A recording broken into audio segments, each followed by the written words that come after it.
Solar system? क्या नाम था उसका? The nearest star of the solar system, या फिर the nearest star of the sun. Sun से नजदीक में सबसे नियरेस्ट स्टार कौन सा था? Proxima Centauri. ठीक है, वेरी गुड।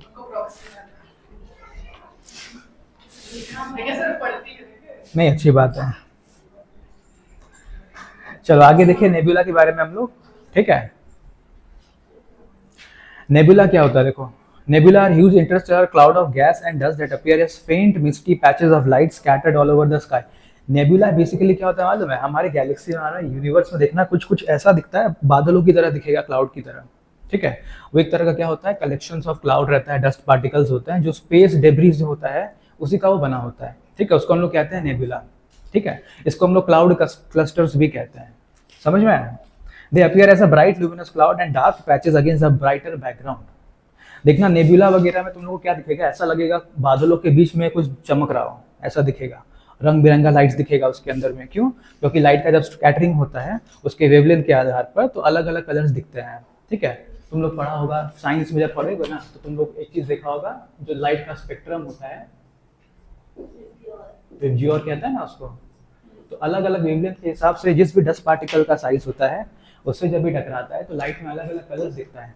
ठीक है, सबसे ज्यादा वेवलेंथ होता है रेड का, सबसे मिनिमम होता है वायलेट का। ठीक है, इसके ऊपर हम लोग जाएंगे तो gamma rays, X rays, harmful rays जो होता है वो आता है। इसके और नीचे जाएंगे तो जो हीट जनरेटिंग वाला वेव्स होता है, जैसे कि तुम्हारा इंफ्रारेड हो गया, वो सब आता है। ठीक है, देखो a nebula depends for its luminosity upon the presence of star that have either arisen from it और कंटेन्ड इन इट। कभी कभी देखो क्या होता है, नेबुला बनते कैसे हैं, नेबुला कब बनते हैं मालूम है? फॉर एग्जाम्पल सपोज करो कोई स्टार है, कोई स्टार डिस्ट्रॉय हो गया, कोई छोटा सा स्टार था, कोई न्यूट्रॉन स्टार था डिस्ट्रॉय हो गया, या फिर कोई प्लैनेट था एस्टेरॉयड के भिड़ने से, इम्पैक्ट करने से डिस्ट्रॉय हो जाता है। तो उसके डिस्ट्रॉय होने से जो उसके प्लैनेट का टुकड़ा होता है वो भिड़ते भिड़ते महीन हो जाता है बिल्कुल। ठीक है, तो उसी की वजह से देखना एक क्लाउड बनता है। ठीक है, तो उसी में जब लाइट रिफ्लेक्ट करते हैं तो अलग अलग हम लोग को कलर्स दिखते हैं, उसी को कहते हैं नेबुला। ठीक है, तो लोग देखना नेशनल जियोग्राफिक में या डिस्कवरी चैनल पे ना कभी कभी आता है ऐसा, डॉक्यूमेंट्रीज वगैरह आता है स्पेस के बारे में, तो वहाँ पे दिखाते हैं नेबुला दिखता कैसा है। चारों ओर टिमटिमाता सितारा दिखेगा, बीच में कुछ क्लाउड्स दिखेंगे। ठीक है, The stars are extremely hot. The hydrogen is nebula is ionized and emit a certain amount of lights on its own. ठीक है, इतना नेबुला के अंदर में जितना भी हाइड्रोजन एलिमेंट्स होते हैं वो आयोनाइज्ड हो जाते हैं। ठीक है, आयोनाइज्ड का मतलब क्या होता है? आयोनाइज्ड नहीं, वो तो फ्रीज हो गया ना, जम जाना, आयोनाइज्ड हो जाता है। देखो जब भी ना मान लो कहीं पे कोई इम्पैक्ट होता है, कोई डेब्रिज इम्पैक्ट होता है स्पेस में, कुछ टकराता है या ब्लास्ट या फिर एक्सप्लोजन होता है, उसमें देखना डस्ट पार्टिकल में फ्रिक्शन जनरेट होता है, उस फ्रिक्शन से हीट एनर्जी जनरेट होगा। ठीक है, तो हीट एनर्जी की मदद से ही उस पार्टिकल के अंदर में आयंस आ जाते हैं, पॉजिटिव आयंस या फिर नेगेटिव आयंस। तो इतना ज़्यादा फ्रिक्शन जनरेट होता है उससे आयंस यानी कि चार्ज पार्टिकल बन जाते हैं। वो आयंस का मतलब क्या होता है? Charge particle. तो उस चार्ज पार्टिकल्स के होने की वजह से इसको जो है नेबुला का अपना कैरेक्टर मिलता है। It emits certain amount of lights on its own. तो कुछ लाइट है जो इसके अंदर खुद से बनता है। समझ में आया? क्यों? क्योंकि वहां पे हम लोग को हाइड्रोजन के एलिमेंट्स ही पाए जाते हैं। ठीक है, यही हाइड्रोजन देखो सन के अंदर भी होता है, सन भी अपना एनर्जी खुद बनाता है, अपना लाइट उसका खुद का होता है। ठीक है, a star is less hot and a nebula shines only by reflection. ठीक है, स्टार के मुकाबले नेबुला जो है उतना ज़्यादा चमकता नहीं है, लेकिन वो रिफ्लेक्ट ज़्यादा करता है। ठीक है, if there are no suitable stars, the nebula does not shine, remains dark and redirected, and because it blocks all the lights by the star beyond. ठीक है, नेबुला हम लोग को कभी दिखेगा मालूम है? जब आसपास के एनवायरनमेंट डार्कर होंगे तब जाके हम लोग को दिखेगा, नहीं तो वो नियर बाई स्टार की लाइट से वो ओवर शेडो हो जाता है और दिखता नहीं है। इसलिए देखना हम लोग जब ना धरती के करीब होंगे, स्पेस में जाएंगे, तो सूरज का रोशनी इतना तेज होता है कि हम लोग को धरती के आसपास नेबुला नहीं दिखेगा, हम लोग को टेलीस्कोप से देखना पड़ेगा, तब दिखेगा। समझ में आया? तभी देखना हम लोग के ना इंडिया में या फिर फॉरेन कंट्रीज में बड़ा बड़ा टेलीस्कोप्स होता है, वो बड़े बड़े टेलीस्कोप का लोकेशन कभी देखना, स्पेसिफिकली कहाँ कहाँ रखा रहता है वो देखना। कहीं ऊंचे पहाड़ों पे रखा होगा, ऐसी जगह पर होगा जहाँ पे चारों ओर हरियाली होगा, जंगलों से घिरा होगा। ठीक है, या फिर किसी डार्कर एरिया में रखा होगा जहाँ पे अंधेरा होता है। और इसका जब भी ऑब्जर्वेशन होता है वो रात के समय में होता है, क्योंकि रात के समय में किसी भी तरह का लाइट का कॉन्टामिनेशन नहीं होता है। लाइट का कॉन्टामिनेशन होने से हम लोगों को प्रॉपर्ली दिख नहीं पाएगा। ठीक है, नेक्स्ट आता है देखो the shape of the earth and size. देखो shape of the earth and size, यहाँ पे थोड़ा मैथमेटिक्स वाला कॉन्सेप्ट आ जाता है। हम लोग ना, जैसे कि हम लोग का अर्थ का शेप हम लोग पिछले क्लास में पढ़े थे ना, हम लोग की जो अर्थ का शेप है वो शेप का नाम क्या है, पिछले क्लास में बताए थे। हाँ, जियोइड का तो मतलब ही होता है द शेप ऑफ द अर्थ। हम पूछ रहे हैं what is the geoid of earth. Option हम भी क्लास में बताए थे। हाँ, तुम आधा बता रही है, शुरू में एक और वर्ड है, सेकंड हाफ करेक्ट बताइए। हाँ, एलिप्टिकल ऑर्बिट है।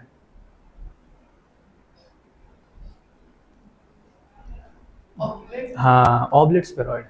ठीक है, जब भी ये कोई पूछे what is the geoid of earth, what यानी कि what is the shape of the earth, oblate spheroid. ठीक है, ना ही ये कंप्लीटली स्फेरॉइड है, ना ही ये कंप्लीटली ऑब्लिट शेप का है या फिर ओवल शेप का है, दोनों का मिक्सचर है। ठीक है, क्योंकि हल्का सा पोल्स के साइड में फ्लैटन रहता है और इक्वेटर के साइड में थोड़ा बल्ज आउट रहता है, इसलिए इसका शेप मिला है ऑब्लिट स्फेरॉइड। ठीक है, देखो the shape of the earth determined by Pythagoras, a Greek philosopher. जो ग्रीक फिलोसोफर थे पाइथागोरस, ठीक है, ग्रीक फिलोसोफर ने 572 बीसी में, यानी कि आज से सपोज 3000 साल पहले, ठीक है, इसका डिस्कवरी किया था और इसी के माध्यम से पता लगाया था कि शेप ऑफ द अर्थ क्या होता है। ठीक है, ही वाज अ मैथमेटिशियन। हम लोग पाइथागोरस का थ्योरम पढ़ते हैं ना, पाइथागोरस का थ्योरम आता है, क्या रहता है इसका फॉर्मूला बताओ। हाँ हाँ, मैथ वाला क्लास 10 में पढ़ते हैं। हाँ, बेसिकली हम लोग वहाँ पे क्या करते हैं, LHS इक्वल्स टू RHS, मतलब ट्राइंगल एक दिया होता है, राइट एंगल ट्राइंगल, और उसमें बेस हाइपोटेन्यूज और परपेंडिकुलर दिया होता है। हाँ, यानी कि perpendicular square is equals to base square plus hypotenuse square, है ना। तो ये पहली बार देखो पाइथागोरस ने पता लगाया था कि हमारा जो धरती है वो ग्लोब शेप का है। ठीक है, ग्लोब बताया था उसको। आगे जाके देखो क्या हुआ, आगे जाके ना एंशिएंट ग्रीक में या फिर रोमन एम्पायर के टाइम पर जब क्रिश्चियनिटी का डोमिनेंस हुआ करता था पूरे वर्ल्ड में या फिर खास करके यूरोप वाले पार्ट में, तो वहां पर ना लोगों का बिलीफ था, या फिर क्रिश्चियनिटी लोगों को बिलीव करवाता था कि हम लोग का जो अर्थ है वो फ्लैट है। ठीक है, पहले लोग ऐसे ही मानते थे कि अर्थ हम लोग का फ्लैट है। ठीक है, पूरा धरती क्या है, एक फ्लैट लैंड में है। ठीक है, पानी जाता है वहां से गिर जाता है स्पेस में जाकर के, जहाँ पे हॉराइजन दिख रहा है वो एंड है पूरी दुनिया का। ठीक है, if the earth were a flat disc, अब देखो यहीं पर क्या होता है ना, मैथमेटिशियन हो गए, एस्ट्रोनॉमर्स लोग हो गए, ठीक है, जियोग्राफर लोग हो गए, यहाँ पर अलग अलग एविडेंस देते हैं और लॉजिक देते हैं कि हम लोग का अर्थ फ्लैट क्यों नहीं है, क्या कारण हो सकता है। ठीक है, तो देखो यहाँ पे वही रीजंस दिया हुआ है। If earth were a flat disc then the rising sun would have been seen at all the places at the same time. इसका मतलब क्या होता है, अगर हम लोग का धरती फ्लैट होता तो जब भी सूरज निकलता तो सूरज का रोशनी सभी जगह पर एक समान पड़ता, एक समय पे पड़ता है ना, लेकिन ऐसा तो होता नहीं है। हम लोग कभी देखते हैं किसी देश के एक कोने में दिन है, देश के एक कोने में रात है, ऐसा क्यों। फ्लैट होता तो ऐसा नहीं होता है ना। तो पहला एविडेंस ये है, ठीक है, हम लोग का धरती गोल है, पहला सपोर्टिंग एविडेंस ये वाला है। When ship approaches land it funnels और masts is seen first and then the hull, if the earth has been flat the whole ship would have been seen at the same time। कहने का देखो second reason में क्या बताया जाता है, यहाँ बताया जाता है कि मान लो अगर पानी में कोई जहाज चल रहा है, ठीक है, जहाज का जो ऊपर वाला पार्ट होता है ना, देखो बड़ा बड़ा जहाज तुम देखना ऐसे करके होता है, ठीक है, इसको कहते हैं हल।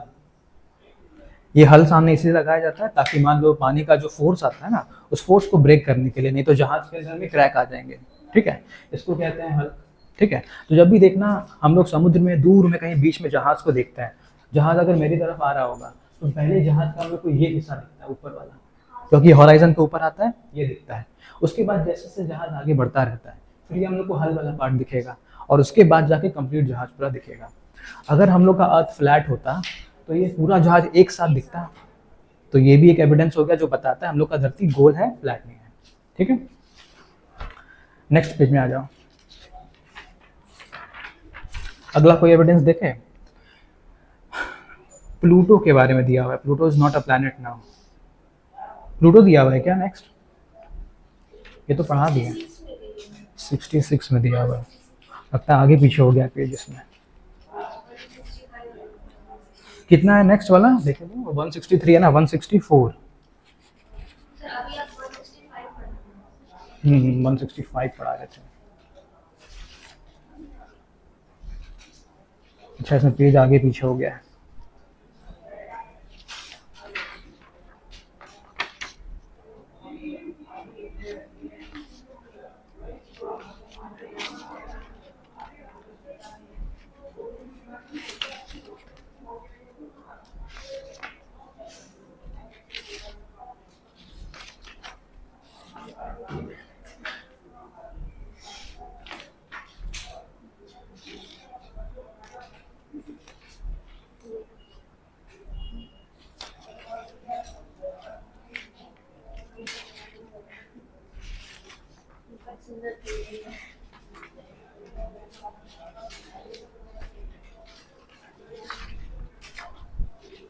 इसमें ना मिस हो गया पेज तुम लोग का।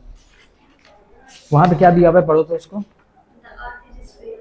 अर्थ इज स्फीयर, अर्थ का शेप स्फीयर है, ठीक है। और क्या दिया हुआ है, आगे पढ़ो, रीजनिंग पढ़ो उसका। Why earth is called sphere?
एक काम करो तो उसको ग्रुप पे डालो तो एक बार, जो पीडीएफ है उसको ग्रुप पे डाल दो।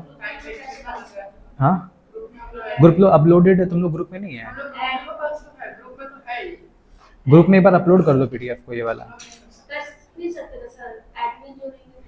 तुम लोग को ऑप्शन नहीं आता अपलोड करने का?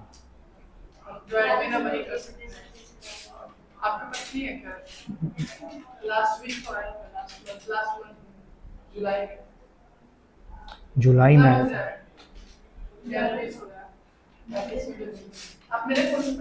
दो दो। Earth is a sphere. Earth is rarely oriented in the same position during successive eclipses, but it always casts a circular shadow, thus providing the Earth as sphere. Sphere is the only solid body that will always cast a circular shadow. देखो यहाँ पे कहा जा रहा है, यहाँ पे ना इक्लिप्स की बात कर रहे हैं। जो एविडेंस दिया जा रहा है, दो एविडेंस के बारे में हम लोगों ने देखा, ठीक है। अर्थ, वाई अर्थ इज फ्लैट। तीसरा एविडेंस जो दिया गया है वो दिया गया है इक्लिप्सिस के बारे में। इक्लिप्स का मतलब क्या होता है? ग्रहण। हिंदी में ग्रहण कहते हैं इसको। दो तरह का होता है, सोलर और लूनर इक्लिप्स, चंद्र ग्रहण और सूर्य ग्रहण, ठीक है। अगर मान लो ये धरती है, ठीक है, यहाँ पे कहीं पे मून है, ठीक है, और यहाँ पे कहीं पे मान लो सन है। सन से जो भी लाइट आएगा, धरती उस लाइट को ब्लॉक करेगा, और वही लाइट देखना मून पे कहीं पे कुछ इस तरह का आता है, आधा कट जाता है, ठीक है। हम लोग का अगर धरती गोल होता तभी ना जाके ये ऐसा हम लोग को दिखता आर्क की तरह। अगर हम लोग का धरती फ्लैट होता, लाइट तो बहुत ही कम ब्लॉक हो पाता और सारा लाइट मून पे जाता, तो मून हम लोग का पूरा गोल दिखता 365 दिन। लेकिन ऐसा तो नहीं होता है। तो ये भी एक रीज़न होता है कि ये जो आर्क के शेप में यहाँ पे शैडो बनता है वो धरती की वजह से बनता है, ठीक है। इसलिए हम लोग उसको क्या कहते हैं, लूनर इक्लिप्स, चंद्र ग्रहण दिखता है हम लोग को। वैसे आधा कटा हुआ दिखता है, वो हमेशा ऐसे टेढ़ा क्यों रहा है? अर्थ फ्लैट होता तो एकदम सीधा आता वो। गोल इसलिए होता है क्योंकि हम लोग का धरती गोल है। इसका एग्जाम्पल देखने के लिए मालूम क्या करते हैं? अगर तुम्हारे घर में मान लो एक बॉल होगा, छोटा सा एक बॉल होगा, ठीक है, और साइड में एक टॉर्च जलाना, तो उस बॉल का जो शैडो होगा वो गोल दिखेगा ना, अब उस स्क्वायर तो दिखेगा नहीं। ठीक वही रीजन है कि यहाँ पे हम लोग को ऐसा गोल दिखता है। समझ में आया? कोई भी ऑब्जेक्ट होता है, अगर लाइट उसको ब्लॉक करती है तो उसका जो शैडो बनेगा, उसका शेप और शैडो का शेप तो सेम होगा। वही लॉजिक है यहाँ पे, ठीक है। अगला देखो, at the north pole, pole star can always be observed at 90 degree in the sky since the star lies in the line with the axis of the earth. ठीक है, यहाँ पे कहने का मतलब क्या है, एक और रीजन क्या है, देखो इसको कहते हैं polar side, 90 degree north, 90 degree south, दो अलग अलग पोल होता है। ठीक है, हमारे धरती के ठीक ऊपर लाइट ईयर्स अवे यहाँ पे एक स्टार होता है जिसको हम लोग पोल स्टार कहते हैं। ठीक है, पोल पे रहेंगे तो एकदम सीधा ऊपर दिखेगा हम लोगों को, और उसका जो अलाइनमेंट होता है बिल्कुल हमारे एक्सिस के साथ में होता है। ठीक है, अगर हम लोग का धरती फ्लैट होता, ये पोल स्टार दुनिया में हर कोने में दिखता सभी लोगों को, लेकिन ऐसा होता नहीं है। आप अगर इंडिया से देखेंगे आपको नहीं दिखेगा। ठीक है, स्कैंडिनेवियन कंट्रीज में जाएंगे ना, वहाँ से दिख जाएगा। रशिया में साइबेरियन एरिया में जाएंगे वहाँ से दिख जाएगा, अलास्का से दिख जाता है, कनाडा से दिख जाता है। समझ में है क्यों? क्योंकि वो सारे कंट्रीज है ना, ये जो आर्कटिक सर्कल है इसके बाउंड्री को क्रॉस करते हैं और पूरे इस एरिया में बढ़ते हैं, इसीलिए दिख जाता है वो चीज़। तो ये भी है चौथा रीजन कि हम लोग का अर्थ फ्लैट नहीं है, स्फेरिकल फॉर्म में है। ठीक है। As one travel southward the angle of the pole star decreases. जैसे जैसे कोई अगर साउथ की ओर मूव करेगा पोल स्टार से, यानी कि पोलर रीजन से यहाँ से मूव करेगा, धीरे धीरे इतना इसका एंगल बढ़ता जाएगा। ठीक है। तो इससे क्या होगा, एक समय आएगा कि जब हम लोग यहाँ तक पहुँच जाएंगे तो ये गायब हो जाएगा पोल स्टार। ठीक है। पोल स्टार का एक और यूज कब होता है मालूम है? पुराने ज़माने में जब कंपास का इन्वेंशन नहीं हुआ था, डायरेक्शन और टाइम के लिए हम लोग पोल स्टार का इस्तेमाल करते थे, खास करके नेविगेशन के लिए। रात के समय में जब सेलर्स लोग एक जगह से दूसरे जगह जहाज पर जाते थे तो रात के समय में ये दिशा दिखाता था, डायरेक्शन दिखाता था पोल स्टार। पोल स्टार से पता करते थे नॉर्थ किधर है, क्योंकि ये हमेशा नॉर्थ में दिखता है। जहाज से अगर आपको उधर दिख रहा है यानी कि नॉर्थ उधर है। एक बार नॉर्थ पता चल गया तो साउथ वेस्ट सब कुछ पता चल जाएगा। ठीक है। The observation proves that the path travel is an arc of a circle. The sun, moon, and all the heavenly bodies appear to be spherical when viewed from a different position. It seems logical to conclude that Earth is no exception. हम लोगों को जब telescope का invention हुआ, Galileo ने telescope का जब invention किया तो जब टेलीस्कोप से देखा सभी प्लैनेट को, सब गोल दिख रहे थे। अगर सभी प्लैनेट गोल है तो एक लॉजिक ये भी बनता है कि हमारा प्लैनेट भी गोल ही होगा, क्योंकि सारे प्लैनेट तो एक ही शेप के हैं। स्क्वायर प्लैनेट तो कभी देखा नहीं आज तक हम लोगों ने, तो इसलिए हम लोगों ने मान लिया बाई कंक्लूजन कि गोल होता है। ठीक है।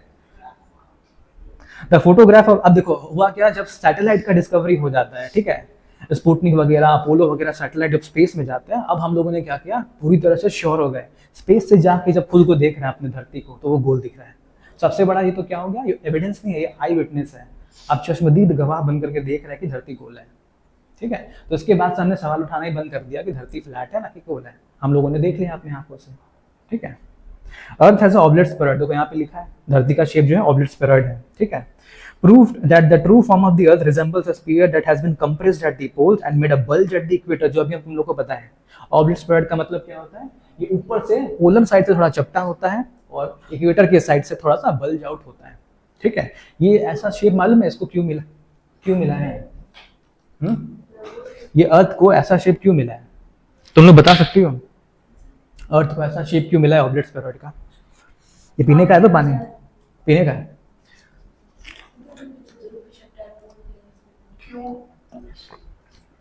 क्यों है ऐसा?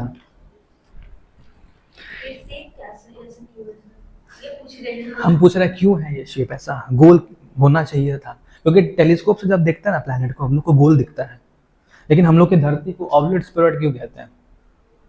ये शेप मिल क्यों गया इसको? इसका जवाब जो है क्लास 9-10 में है,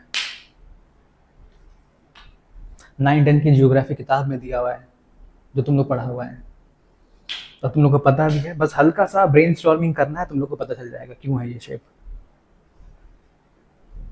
बताओ, हम कुछ हिंट देता तुम लोग बता देगा।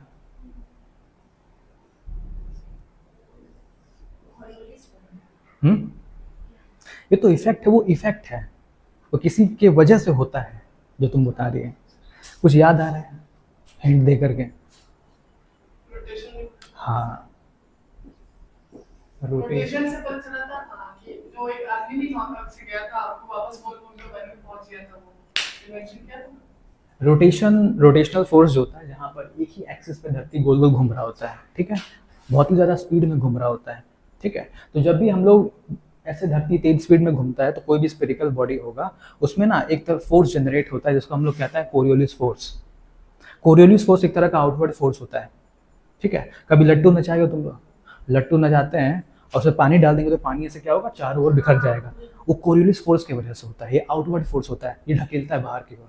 ठीक है। तो धरती का जो सेंटर वाला एरिया इक्वेटर साइड, यहाँ पे कोरियोलिस फोर्स सबसे ज़्यादा हो जाता है, इसलिए देखना ये पार्ट बल्ज हो जाता है। तो ये बॉडी का अगर ये पार्ट बाहर की ओर आएगा तो कहीं ना कहीं से खिंचाएगा वो, तो यहाँ से खिंच जाता है वो, इसलिए ये पार्ट चपटा हो जाता है, ये पार्ट बाहर आ जाता है। ये ऑब्लेट स्फेरॉइड ऐसे मिला है। ऐसे ही डिस्कवरी हुआ रोटेशनल फोर्स का कि हम लोग का धरती घूम रहा है। ठीक है। वो तो तुम बताइए कोरियोलिस इफेक्ट और फेरेल्स लॉ वो बाद में आया, बाद में डिस्कवरी होता है उसका। ठीक है। वो कब हम लोग पढ़ेंगे, जब हम लोग क्लाइमेट जियोग्राफी के बारे में पढ़ेंगे। ठीक है। The variation factor which makes the earth suitable for life to evolve and survive. ऐसा क्या कारण था कि धरती पर ही ओरिजिन ऑफ लाइफ हुआ? पूरे सोलर सिस्टम में धरती में पहली बार क्यों ऑक्सीजन पहले यहाँ बना, ठीक है, उसके बारे में लोग यहाँ रीजन दिया है। Earth has all the essential element like carbon, hydrogen, nitrogen, oxygen which act as a building block for the origin of life. जितने भी बिल्डिंग ब्लॉक्स है ना, जैसे कि कार्बन हो गया, ऑक्सीजन हो गया, नाइट्रोजन हो गया, हाइड्रोजन हो गया, ठीक है, ये चारों एलिमेंट धरती के टेम्परेचर के साथ में सूटेबल थे और यहाँ पर सबसे ज्यादा अमाउंट में थे, इसलिए पहला ओरिजिन यहाँ पर होता है, ठीक है। दूसरा रीजन क्या है देखो, earth is neither too hot not too cold, it has a right temperature range for carrying out the life sustaining chemical reaction. ये पिछले क्लास में ही बताए थे। धरती का देखना सोलर सिस्टम में ऐसा लोकेशन है कि उसके आगे जाएंगे तो बहुत गर्मी होगा, पीछे जाएंगे तो बहुत ठंडा हो जाएगा, तो एकदम एकदम बहुत ही ज्यादा ना सूटेबल जगह पर है, ठीक है। इसलिए देखना ओरिजिन ऑफ लाइफ के लिए जो सूटेबल टेम्परेचर होता है वो धरती पे पाया जाता है, इसलिए ओरिजिन ऑफ लाइफ भी हम लोग के यहाँ पर हुआ था, ठीक है। Earth has a lot of water in the form of lake, river, ocean and growth for inevitable. यानी कि धरती जब शुरू में बन रहा था तो पहले ये हॉट बॉडी था, पूरा पत्थर का टुकड़ा था जो बहुत गर्म था, ठीक है। धीरे धीरे क्या हुआ, धीरे धीरे जाकर के बादल बने, यहाँ पर बरसात हुए, तो यहाँ पे बड़े बड़े ओशंस बने, वाटर बॉडीज बने, लेक्स बने, ठीक है। फिर वो लेक्स फ्रीज हुए, माउंटेन बिल्डिंग हुआ यहाँ पे, ठीक है। तो यानी कि यहाँ पे वाटर का कंसंट्रेशन बढ़ने लगा। तो इसीलिए देखना पिछली क्लास में बताए थे ओरिजिन ऑफ लाइफ, यानी कि जो जीवन का ओरिजिन है वो पानी के अंदर हुआ था पहली बार, ठीक है। उसके बाद पानी के बाहर आने स्टार्ट होते हैं जीव जंतु लोग। The earth has enough oxygen in the atmosphere for the survival of living being through breathing. Earth का जब एटमॉस्फेयर फॉर्मेशन होता है, एटमॉस्फेयर में उस समय ऑक्सीजन की मात्रा जो है काफी अच्छी होती है, इसलिए वहां पर ओरिजिन ऑफ लाइफ काफी तेजी से हुआ था, ठीक है। The Earth has protective blanket of ozone layer high up in the atmosphere to save the life from harmful ultraviolet radiation. Ozone layer के बारे में तुम लोग सुना होगा। धरती का ना अलग अलग लेयर्स होता है, ठीक है। सबसे पहला लेयर होता है ट्रोपोस्फियर, ठीक है। उसके बाद होता है स्ट्रेटोस्फियर, और इसी स्ट्रेटोस्फियर का सबसे टॉप मोस्ट पार्ट में होता है ओजोन, ठीक है। ओजोन जो है ऑक्सीजन के 3 मॉलिक्यूल से मिलकर बनता है, ठीक है। इसका काम क्या होता है, बचाना। सूरज से आने वाला जितना भी अल्ट्रावायलेट रेंज होता है ये उसको रोकता है, ठीक है। अभी अल्ट्रावायलेट जो है ना, जैसे कि फॉर एग्जांपल ये विबजियोर दिया हुआ है, वायलेट के ऊपर आता है अल्ट्रावायलेट, ठीक है। तो अल्ट्रावायलेट जो होता है ये बहुत ही ज़्यादा हार्मफुल होता है। अगर ये आपकी स्किन पे पड़ेगा तो स्किन कैंसर हो सकता है, स्किन इरिटेशन हो सकता है। किसी प्लांट पे पड़ेगा तो उसमें किसी तरह का प्लांट इन्फेक्शन स्टार्ट हो सकता है, ठीक है। Biodiversity changes increase toward the equator. देखो ये चीज हम लोग को ध्यान रखना है, ये क्वेश्चन पूछता है, ठीक है, कि जैसे जैसे हम इक्वेटर की तरफ बढ़ेंगे बायोडाइवर्सिटी इंक्रीज करेगा। जैसे जैसे पोल से इक्वेटर की ओर बढ़ेंगे उतना ज्यादा वेजिटेशन कवर, उतना ज्यादा फॉरेस्ट और घना होते जाएगा, ठीक है। यूपीएससी में क्वेश्चन पूछते हैं ऐसा क्यों होता है, ठीक है। ऐसा क्वेश्चन तो एसएससी में पूछेगा कि जब भी हम लोग इक्वेटर से पोल से इक्वेटर की ओर बढ़ेंगे तो बायोडाइवर्सिटी या वेजिटेशन इंक्रीज होगा, डिक्रीज होगा, नो चेंज, या फिर नन ऑफ द अबव, ठीक है। तो ये पता लगाना पड़ेगा इंक्रीज होगा। अब ये तुम लोग को लॉजिकली कैसे पता चलेगा, जब तुम लोग पूरा पढ़ चुके होगे ज्योग्राफी को, तुम लोग को खुद पता चल जाएगा कि जैसे हम लोग ना पोल से नीचे की ओर आते हैं टेम्परेचर बढ़ता है, ठीक है। प्लस यहाँ पे देखो आइस कवर, यहाँ पे वाटर बॉडी ज्यादा है, यहाँ पे लैंड मासेस ज्यादा है, ठीक है। यहाँ का टेम्परेचर ज़्यादा है, यहाँ पे ओशन करंट है, वार्म ओशन करंट ज़्यादा पाए जाते हैं। यहाँ का जो क्लाइमेट है वो सूटेबल है, ज़्यादा ठंडा नहीं है यहाँ पे, ठीक है। यहाँ पर सन रेज जो है डायरेक्ट सन रेज पड़ता है, यहाँ पे स्लांटिंग सन रेज पड़ता है, ठीक है। तो इतने सारे रीजंस पता होंगे तो तुम खुद ही लॉजिक लगा लोगे कि जैसे हम पोल से इक्वेटर की ओर बढ़ेंगे बायोडाइवर्सिटी बढ़ जाएंगे, ठीक है। क्योंकि देखना ठंडी जगहों पे ना कुछ लिमिटेड जानवर लोग ही रह पाते हैं, जैसे पोलर बियर हो गया, पेंगुइन्स हो गए, ठीक है। लेकिन जैसे जैसे हम लोग इक्वेटर के साइड में आएंगे हम लोग को वैरायटी ऑफ एनिमल्स देखने को मिलता है। जितना 90% ऑफ द एनिमल्स है वो ट्रॉपिकल रीजन्स में ही रहते हैं, क्योंकि वो लोग भी इसी एनवायरनमेंट में सूटेबल है। यहाँ भी ज़्यादा गर्मी नहीं होता, ठंड नहीं होता है, ठीक है। तो ये देखो सारा रीजन था कि क्यों ओरिजिन ऑफ लाइफ धरती पर हुआ, ठीक है। नेक्स्ट देखो statistical data of the earth. जैसे कि अर्थ को हम लोग कहते हैं third planet from the sun, counting के हिसाब से सन से जब काउंट करेंगे तो तीसरे नंबर पे आता है, ठीक है।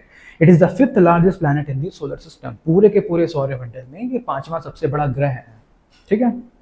एज ऑफ द अर्थ, अर्थ का एज कितना है 4.5 बिलियन ईयर्स मान के रखो, ठीक है। मिलियंस में दिया है, बिलियन से बोल सकता है 4.5 बिलियन ईयर्स, ठीक है। मासेस वगैरह तो नहीं पूछेगा, 5.9726 × 10⁻24 किलोग्राम। पूछेगा वजन कितना है धरती का, ठीक है,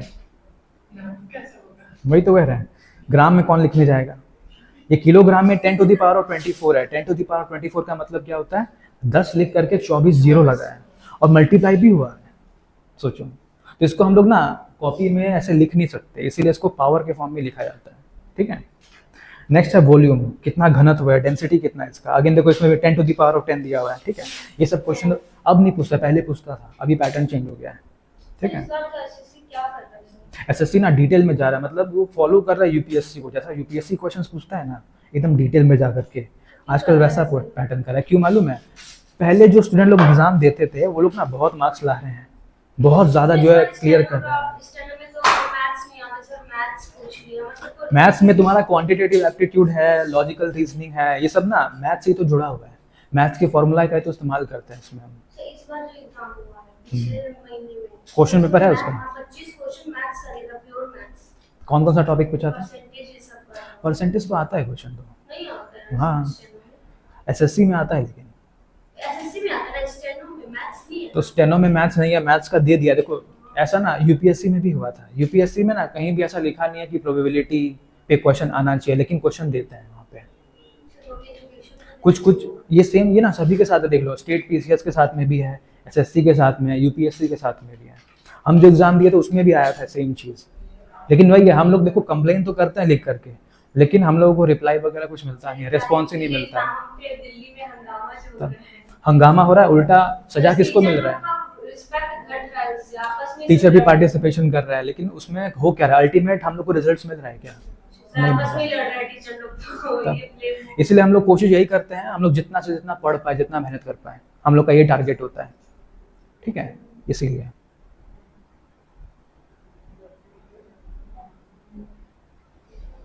टोटल सरफेस एरिया सब नहीं पढ़ना है, ठीक है। इसमें से तुमको क्या पढ़ना है, देखो यहाँ पर दिया है डायमीटर के बारे में, इक्वेटोरियल डायमीटर कितना होता है, ये ज्योग्राफी में क्वेश्चंस में आता है, ठीक है। 12,757 किलोमीटर। इक्वेटोरियल डायमीटर का मतलब क्या होता है मालूम है, मान लो ये अगर अर्थ है तो यहाँ से लेके यहाँ तक का डिस्टेंस, ठीक है, इसको कहते हैं इक्वेटोरियल डायमीटर। कोई भी सर्कल होता है ना, सर्कल का रेडियस का दुगना होता है डायमीटर। रेडियस का मतलब सेंटर ऑफ द अर्थ से लेकर के एक कोने तक कितना डिस्टेंस होता है, ठीक है, आर। डायमीटर का मतलब 2 आर हो जाता है, ठीक है। तो इक्वेटर का डायमीटर कितना है, 12,757 किलोमीटर अप्रोक्सीमेटली, ठीक है। और देखो यहाँ पे दिया हुआ है पोलर डायमीटर। पोलर डायमीटर मतलब ये वाला 12,715 713, वही अप्रोक्सीमेटली 715, अप्रोक्सीमेटली उतनी हो जाएगा। अब अर्थ का सरकमफ्रेंस पूछा है, सरकमफ्रेंस का मतलब क्या होता है, पेरीमीटर, पूरा यहाँ से लेके घूम करके ऐसे, ठीक है। इक्वेटोरियल सरकमफ्रेंस देखो दिखा, मतलब इक्वेटर से अगर हम लोग नापेंगे ऐसे करके, यानी कि ऐसे करके पूरा, इक्वेटोरियल सरकमफ्रेंस कितना दिया हुआ है यहाँ पे, 40,000 अप्रोक्सीमेटली मान के रखो, 40,000 किलोमीटर, 40,000 किलोमीटर का पूरा सरकमफ्रेंस है। यानी कि कोई अगर चाहे ना कि हमको पूरा धरती का चक्कर लगाना है, उसको 40,000 किलोमीटर कंटिन्यू चलना होगा, वो एक ही जगह पे घूम के वापस आ जाएगा, ठीक है। अगला देखो क्या दिया है, पोलर सरकमफ्रेंस, ये भी अप्रोक्सीमेटली 40,000 किलोमीटर है। तो ये बात तुम लोग के माइंड में होना चाहिए कि धरती का जो पूरा सरकमफ्रेंस है वो पोलर के साइड और इक्वेटोरियल साइड ऑलमोस्ट सेम है, ठीक है। 40 अप्रोक्सीमेटली 40, वो 1-2 किलोमीटर का ऊपर नीचे होता है, ठीक है। अब देखो यहाँ से जीके वाला क्वेश्चन कुछ स्टार्ट होता है, ठीक है। जैसे कि देखो यहाँ दिया है highest land point on earth, धरती पर पाया जाने वाला सबसे ऊंचा पॉइंट कौन सा है, तो ये वही पॉइंट होगा जो धरती का सबसे ऊंचा पॉइंट है, यानी कि माउंटेन वाला पार्ट। माउंटेन ही सबसे ऊंचे हाइट पर होता है, और सबसे हाईएस्ट माउंटेन जो होगा वही धरती का सबसे ऊंचा पार्ट होगा, है ना। क्योंकि हम लोग माउंटेन से ऊंचा तो आज तक कोई बिल्डिंग बना ही नहीं है ना। वर्ल्ड ट्रेड सेंटर भी उतना ऊंचा था नहीं वो, ठीक है। तो इसका जो है यहाँ पे देखो लेंथ दिया हुआ है माउंट एवरेस्ट का 8848 8850। अभी ना करंट अफेयर में एक न्यूज़ आया था कि हम लोग बताते हैं जियोग्राफर जितने भी थे, ठीक है, कॉन्टिनेंटल जितना भी अलग अलग थ्योरीज होता है, continental drift theory, plate tectonics theory, geography में अभी आगे देखेंगे हम लोग, तो उस थ्योरी के बेस पर ये कहा जाता है कि अभी तक ना जो माउंट एवरेस्ट का हाइट है वो रुका नहीं है, कॉन्स्टेंट नहीं है, वो बढ़ रहा है। क्यों, प्लेट टेक्टोनिक्स कॉन्स्टेंट मोशन में है, इसीलिए हम लोग का धरती में देखना कॉन्ट्रैक्शन, रिलैक्शन, सप्रेशन कंटिन्यू हो रहा है। ये इतना धीरे हो रहा है कि हम लोग को पता नहीं चलता है, लेकिन ये हो रहा है। इसीलिए हर साल जो है ना माउंट एवरेस्ट का हाइट 0.12 सेंटीमीटर इंक्रीज होता रहता है। तो इंक्रीज होते होते ये 20 सालों में 2 मीटर बढ़ चुका है। तो इसलिए पहले जब हम लोग पढ़े थे तो 8848 था, यहाँ पे दिया है 8850, 2 मीटर बढ़ गया है। ठीक है, क्योंकि प्लेट टेक्टोनिक्स की वजह से। अभी आगे पढ़ेंगे ना तो बताएंगे, तुम लोग इससे पढ़ा होगा, क्लास 7 या 8 में पढ़ाते हैं continental building theory. Alfred Wegener का कॉन्टिनेंटल ड्रिफ्ट थ्योरी बताता है कि हम लोग का धरती एक ज़माने पे जो लैंड मास दिखता है ना, पूरा मैप, वो पूरा एक सिंगल लैंड मास हुआ करता था, सिंगल वाटर बॉडी होता था। ठीक है, उसके बाद में 2 टुकड़ों में बट गया, जिसको तैथीस सी बीच में बोला गया, एंगारा लैंड, गोंडवाना लैंड, याद है वो। अभी देखेंगे, इसमें दिया होगा आगे। ठीक है, अगला देखना है डीपेस्ट पॉइंट ऑफ अर्थ। अब देखो डीपेस्ट पॉइंट जो होगा वो ऑब्वियसली पानी के नीचे होगा, बिल्कुल एकदम समुद्र की गहराई में होगा। ठीक है, लेकिन एक्चुअली में देखा जाए वो समुद्र तल से भी नीचे है डीपेस्ट पॉइंट। यहाँ पे देखो क्या नाम दिया हुआ है,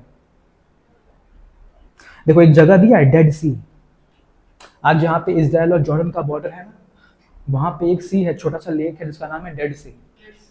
कहा जाता है डेड सी का जो हाइट है ना, वो समुद्र का जो लेवल है, मीन सी लेवल, उससे भी नीचे है। ठीक है, इसलिए देखना वहाँ के पानी का जो सैलिनिटी है वो बहुत ज़्यादा हाई रहता है। चारों ओर देखना डेजर्ट या सेमी एरिड रीजन है, वहाँ पे बरसात उतना होता नहीं। जो भी पानी इवेपोरेट होते होते पानी तो चला गया, लेकिन जो सॉल्ट है वो सॉल्ट वहीं जमा रह गया, तो सॉल्ट वहाँ पे बहुत ज़्यादा हाई रहता है। ठीक है, तो डेड सी में जब भी हम लोग जाते हैं ना, कोई वहाँ पे ना पानी में जाता है तो पूरे पानी में स्किन पे इरिटेशन होने लगता है। क्यों? हाई सॉल्ट कंटेंट होता है उसके अंदर में। ठीक है, लोवेस्ट लैंड पॉइंट, ओशन का देखो depth point, deepest point of the ocean. Ocean का डीपेस्ट पॉइंट में नाम दिया मैरियाना ट्रेंच के बारे में। ठीक है, जो मैरियाना ट्रेंच है वो डीपेस्ट पॉइंट है धरती के नीचे का। जैसे कि सपोज करो ये माउंटेन है और ये जो है नीचे का ओशन फ्लोर है, यहाँ से पानी स्टार्ट हो जाता है। ठीक है, सपोज करो ये ओशन फ्लोर है,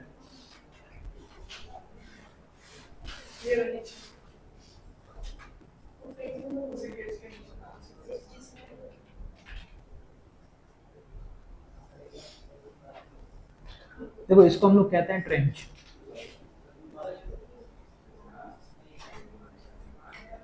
जब हम लोग ना माउंटेन बिल्डिंग के बारे में पढ़ेंगे या ओरिजिन ऑफ हिमालयास पढ़ेंगे, इसमें दिया होगा एक पॉइंट आएगा, तो वहाँ पे हम लोग देखेंगे प्लेट टेक्टोनिक्स के बारे में, तो वहीं पे बताएंगे ट्रेंच क्या होता है। ठीक है, बेसिकली 2 टेक्टोनिक प्लेट्स के बीच का जो गैप होता है ना, उसको हम लोग ट्रेंच कहते हैं। ठीक है, तो ओशन के अंदर में 2 अलग अलग प्लेट्स के बीच में डीपेस्ट एरिया है, ये इतना ज़्यादा खतरनाक एरिया है। ट्रेंच को हिंदी में तो नहीं मालूम है क्या तो कहते हैं इसको, इंग्लिश में पता है ट्रेंच कहते हैं इसको हम लोग। ठीक है, हिंदी में खाई भी बोल सकता है, कोई गहरा रीजन खाई होता है। ठीक है, जल के नीचे पाया जाने वाला खाई ट्रेंच। ठीक है, अब देखो होता क्या है ना, कुछ जानवर हैं जो ट्रेंच में रहते हैं शुरू से, आज से करोड़ों साल से लोग यहीं रहते आ रहे हैं। कुछ ऐसे पौधे हैं, कुछ ऐसे छोटे छोटे माइक्रोब्स है, बैक्टीरिया है जो यहीं पे रहते आ रहे हैं। ठीक है, अब होता क्या है, जैसे कि मान लो कोई प्लेट टेक्टोनिक्स है, 2 प्लेट आपस में टकरा रहे हैं, तो ये ट्रेंच के बीच का जो एरिया है, यहाँ पे कुछ हलचल होगा, कुछ मूवमेंट्स होंगे, वाटर के मूवमेंट होंगे, जिससे कि ये जानवर लोग ऊपर आ जाएंगे। तभी देखना न्यूज़ वगैरह में आता है कुछ अजीब सा क्रिएचर, सी क्रिएचर बीच पे आ गया अचानक से, सांप जैसे दिखने वाला क्रिएचर, सांप बीच पे आ गया, वो न्यूज़ में आता रहता है कभी कभी। एक्चुअली में होता क्या है, वो डीप अंडर वाटर क्रिएचर्स होते हैं जो यहाँ रहते थे करोड़ों साल से, लेकिन climate change, global warming, ice cap melting, sea level rising, इन सभी चीज़ों की वजह से, प्लेट टेक्टोनिक्स की वजह से ऊपर आ जा रहे हैं। दूसरा कारण है पोल्यूशन। हम लोग इतना ज़्यादा pollution, air pollution, water pollution कर रहे हैं, जिसकी वजह से सारा का सारा कचरा पानी के नीचे जा रहा है।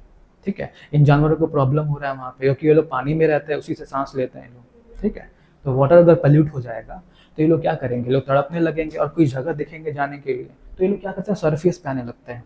सरफेस पे आते हैं तो वहाँ पे जहाज चल रहे होते हैं, मूवमेंट हो रहा होता है, एक्सीडेंटली उन लोगों का डेथ भी हो जाता है। कोई जाली में फंस के देखना मर जाते हैं, कोई अजीब सा फिश होता है नेट में फंस जाता है, मर जाता है वो, कोई कछुआ का प्रजाति होता है वो भी मर जाता है ऐसे करके। ठीक है, अगला देखो दिया है minimum distance and maximum distance from the sun, ये पढ़ा चुके हैं एफिलियन पेरिहिलियन के बारे में। ठीक है, 152 147 दिया हुआ है। अगला देखो दिया हुआ है total surface area of the earth covered by the continent, यानी कि धरती का अप्रोक्सीमेटली 30% जमीन होता है और 70% पानी से घुरा हुआ है। ठीक है, ये तो पता है हम लोगों को। आज जो अगला कॉन्टिनेंट्स ऑफ द वर्ल्ड, पूरे के पूरे वर्ल्ड में कॉन्टिनेंट्स कितने कितने हैं और क्या क्या है, ठीक है। सबसे बड़ा कॉन्टिनेंट कौन सा होता है? एशिया है। एशिया को हम लोग कहते हैं क्या है? लार्जेस्ट कॉन्टिनेंट, ठीक है। तुम लोग ना जब भी ये क्लास होगा ना ज्योग्राफी का, मैप और एटलस लेकर के आना, ठीक है। मैप नहीं हो तो एटलस लेकर के आना। अभी एटलस देखेंगे तो हम लोग को ज़्यादा बेटर आइडिया लग पाएगा, ठीक है। एशिया के बाद में क्या आता है? अफ्रीका। अफ्रीका के बाद क्या आ जाएगा? नॉर्थ अमेरिका, फिर साउथ अमेरिका, ठीक है। उसके बाद क्या है? यूरोप। यूरोप, यूरोप के बाद क्या है? ऑस्ट्रेलिया। Australia, Antarctica. अच्छा, यहाँ पे आर्कटिक का नाम नहीं आया है, क्यों नहीं आया? अंटार्कटिक ओशन भी है, तो आर्कटिक भी तो आना चाहिए ना। जब अंटार्कटिक ओशन हो किसी कॉन्टिनेंट बन सकता है। अच्छा, तो क्यों नहीं बोलते हैं उसको? क्यों उसको ओशन कहते हैं हम लोग, लैंड मास नहीं कहते हैं? सर अंटार्कटिक का कॉन्टिनेंट है, अंटार्कटिक ओशन है, उसको साउदर्न ओशन बोलते हैं। तो जैसे कि अंटार्कटिका ओशन है तो उसमें कॉन्टिनेंट में आ गया हो, तो आर्कटिक भी तो आ सकता है, वो भी तो ओशन है। उसमें कॉन्टिनेंट नहीं होगा, वो सिर्फ ओशन है कि नहीं? हम वो पूछ रहा, होगा नहीं? नहीं है, यही तो बताना था कि वहाँ पे लैंड मास नहीं है, इसीलिए नहीं आया। अंटार्कटिका में लैंड मास है, उसमें ओशन से घिरा हुआ है वो, तो उसके आसपास के ओशन को हम लोग कहते हैं अंटार्कटिका, ठीक है। नेक्स्ट देखो, फैक्ट्स अबाउट एशिया। एशिया के बारे में देखो दिया है, लैटिट्यूड और लॉन्गिट्यूड दिया हुआ है। लैटिट्यूड लॉन्गिट्यूड क्या होता है?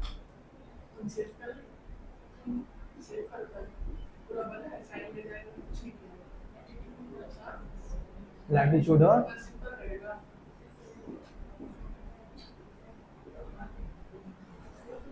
बता, ये तो पढ़ा होगा तुमने, लैटिट्यूड लॉन्गिट्यूड।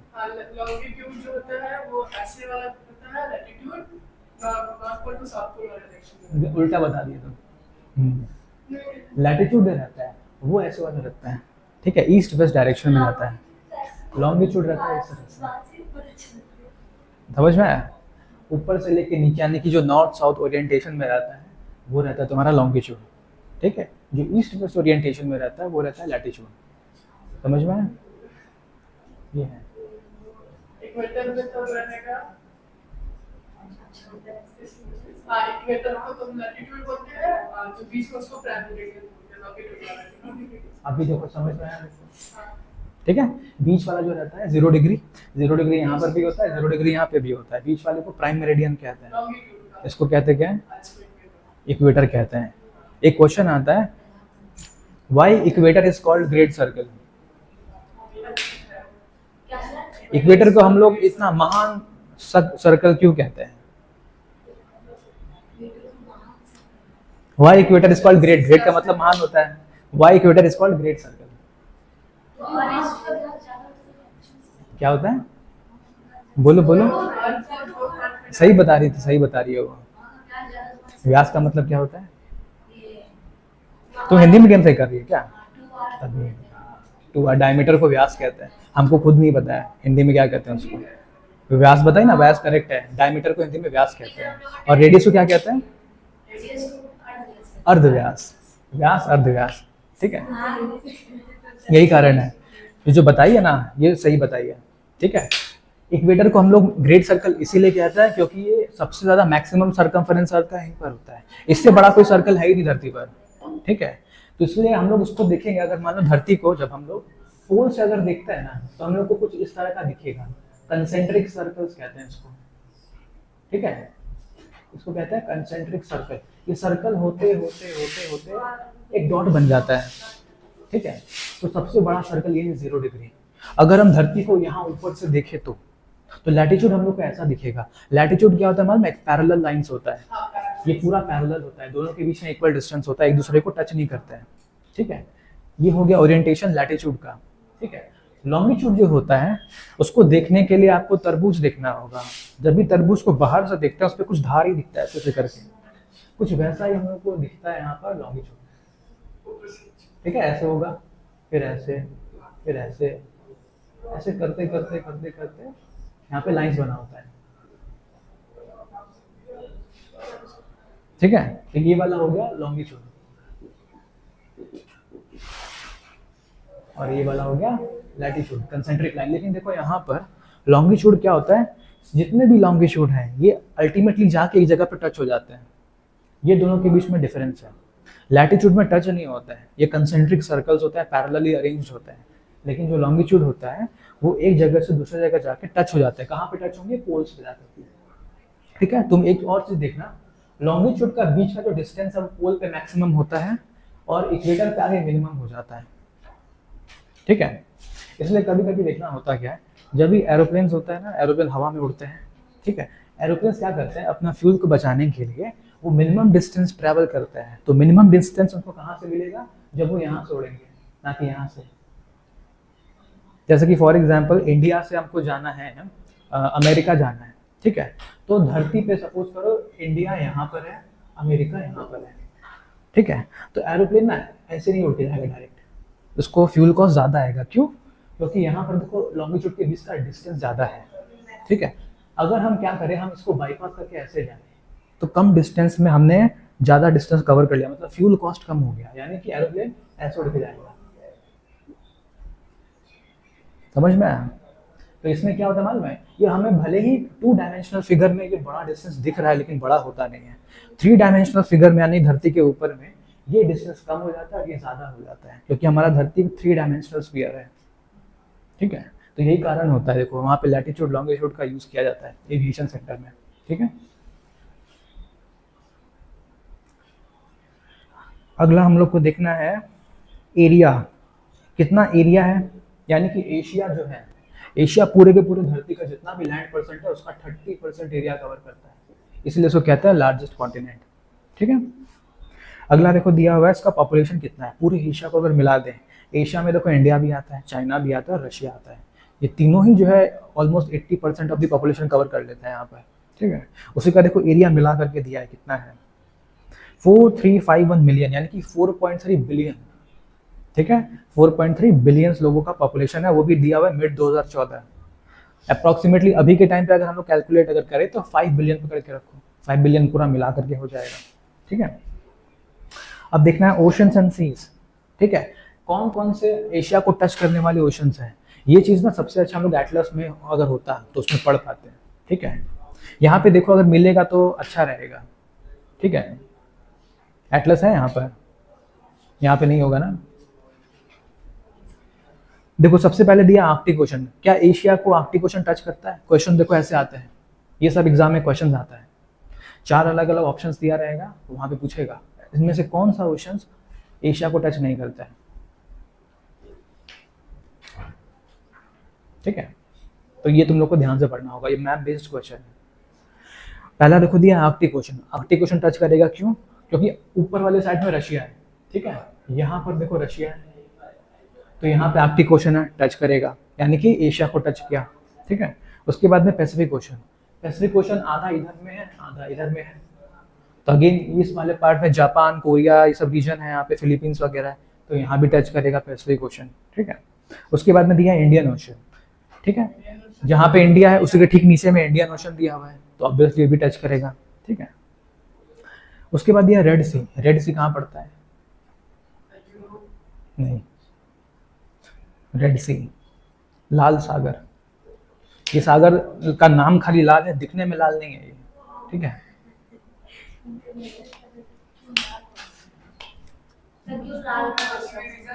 वेरी गुड, अच्छा सवाल है ये पूछने का। उसको लाल इसीलिए कहा गया है क्योंकि एक ज़माने में जब साइंस का डिस्कवरी नहीं हुआ था, ये किसी के मन में सवाल उठा था, ये हम लोग को लाल क्यों दिख रहा है। एक बार हुआ क्या कि जब यहाँ पे बारिश हुआ ना, तुम देखना रेड सी के आसपास में, इधर में इजिप्ट है, इधर में सऊदी अरेबिया है। ठीक है, वहाँ पे एक ना सैंड पाया जाता है, स्पेशल टाइप का सैंड होता है जो कि ना लैटराइट सॉइल से बना होता है, वो उसी से जो है ना उसका जब वेदरिंग एंड इरोजन होता है तो पिसते पिसते एकदम महीन हो जाता है और रेडिश कलर का टोन उसमें आ जाता है। बारिश जब होता है तो वो पानी के साथ जाता है, बादल बनता है, जब बरसता है रेड सी के ऊपर में तो रेड सी का ऊपर वाला हिस्सा लाल दिखता है। तो लोगों के मन में सवाल है ये लाल क्यों दिख रहा है, कल तो अच्छा दिख रहा था। तब जाके जब साइंटिफिक इन्वेंशन होता है, स्टडीज़ होता है, तब पता लगाते हैं इवेपोरेशन की वजह से, ट्रांसपिरेशन की वजह से फैक्टर्स होते हैं, जिससे कि क्लाउड फॉर्मेशन में जो पानी बनता है उसमें वो सैंड भी चला जाता है, जिसकी वजह से जब बरसते हैं तो वो डिपॉजिट हो जाते हैं ऊपर के लेयर पे, इसलिए वो रेड दिखता है। ठीक है, एक और कारण ये बताया गया था कि उसके पानी के अंदर में रेड सी का जो पानी है उसमें आयरन ऑक्साइड की मात्रा भी है, आयरन यानी कि Fe। ठीक है, तो वो भी जो है हल्का हल्का रेडिश कलर दे देता है उसको, लेकिन इतना रेड नहीं है कि आंखों से दिखे कि वो रेड कलर का है, खून की तरह लाल नहीं दिखेगा एकदम। ठीक है, हाँ। अगला देखो क्या दिया है, रेड सी। रेड सी देखो हम बताया ना, इजिप्ट, एक तरफ में इजिप्ट है और एक तरफ में सऊदी अरेबिया, उसके बीच में पतला सा पानी का एरिया है, उसको कहते हैं इजिप्ट, रेड सी। मैप में देखोगे ना तुम तो तुमको दिखेगा।